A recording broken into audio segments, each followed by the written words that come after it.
Hello, this is NatorGreen7000, and we're going to be doing some flesh and blood heavy hitters, Fortnite, right there, and also talk about the Constitution. And what we're going to do, we're going to start with Constitution, and then also talk about, we'll just open these packs of trading cards. Hopefully that's something that interests you, but yeah, so first we're going to talk about Constitution. A little bit late to Constitution Day. So the United States Constitution is inspired by beliefs in inalienable rights enshrined in numerous freedoms fundamental to our democracy. Among these is the First Amendment, which I have in here. Right here, the First Amendment. The First Amendment protects both the right to peaceably assemble and the right to petition the government for a redress of grievances. The text of the First Amendment itself suggests that these is a separation of these fundamental rights. It states, Congress shall make no law respecting an establishment of religion, prohibiting the free exercise thereof, or abridging the freedom of speech, or the press, or the right of the people to peacefully assemble and to petition the government for redress of grievances. The use of the word "and" right here, you can see "and" suggests that these are distinct rights. Note, not a single compound right. Moreover, while the assembly is specifically qualified as peaceable, no such qualification is attached to the right to petition. This distinction is critical as it implies that the Founding Fathers intended for these rights to be considered and protected independently. I can bring that up closer to the camera so you can see. Right there. Treating these rights as separate would better serve the democratic process and protect against government overreach.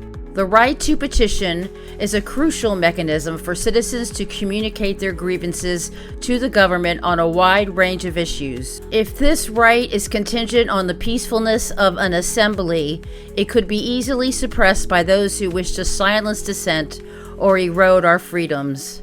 By protecting the petition, regardless of the nature of the assembly, we ensure that even in tumultuous times, the voices of the people can still reach those in power. This separation provides a crucial safeguard against government attempts to silence opposition by declaring assemblies non-peaceful, a tactic that could be used to suppress demonstrations or petitions on any number of controversial issues. Furthermore, this interpretation of our First Amendment rights complements and reinforces our other constitutional protections, including those provided by the Second Amendment. The Founding Fathers understood that all our rights are interconnected and mutually reinforcing. By ensuring that our right to petition remains strong and separate from the right to assemble, we create another layer of defense against tyranny. This approach also allows citizens to advocate forcefully for all their rights, even in situations where peaceful assembly might be challenged or undermined. It particularly strengthens our ability to defend constitutional rights, such as the right to keep and bear arms, ensuring that petitions related to these issues cannot be dismissed solely based on the nature of the associated assemblies.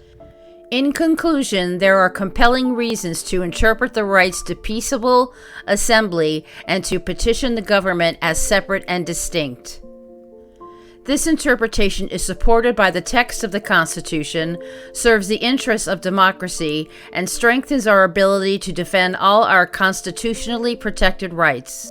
By adopting this view, we can ensure that the fundamental right to petition the government remains protected, even in challenging circumstances, and that our voices in defense of all of our liberties, including those protected by the Second Amendment, are never silenced. It is important to recognize this distinction and provide robust protection for both rights independently, safeguarding the full spectrum of freedoms enshrined in our Constitution.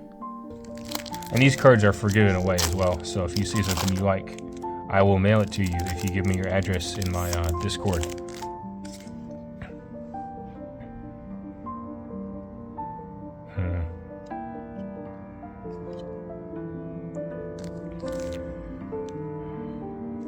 Sword axe.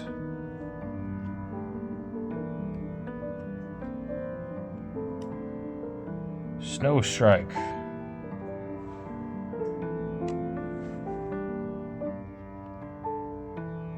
Box guy. I think I had another character that had a box. Yeah, I do. I have another character that has a box on their head. So now I have two characters with boxes on their heads. We got that character and a dinosaur. Now let's look at the heavy hitters. I think having everything written down kind of led me to not ramble as much, and I think this video is getting on a good time as well. Centaur saber, a warrior weapon. High riser, a guardian weapon. I've been playing an illusionist. Okay, we have tokens, I think. And I think you're meant to split them in half.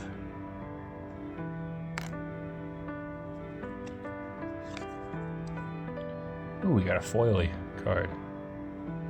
So lead with heart. So guardian warrior. Clash of vigor. Over the top. It's guardian. Okay, this is generic. Rally the rear guard. Once per turn, instant, discard a card. This gets +3 defense. Activate this ability only while it's defending. That's pretty good. Yeah, it's not bad. So I guess it's a 5 block if you discard a card. Maybe you have a card that's not really particularly useful. It's not a horrible attack card either.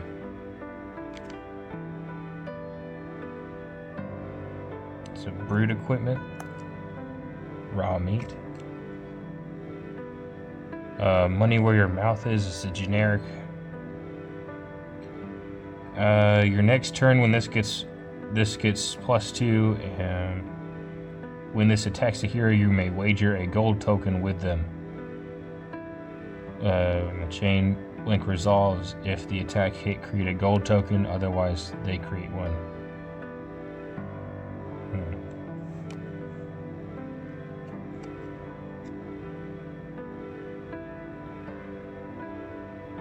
Agile wind-up.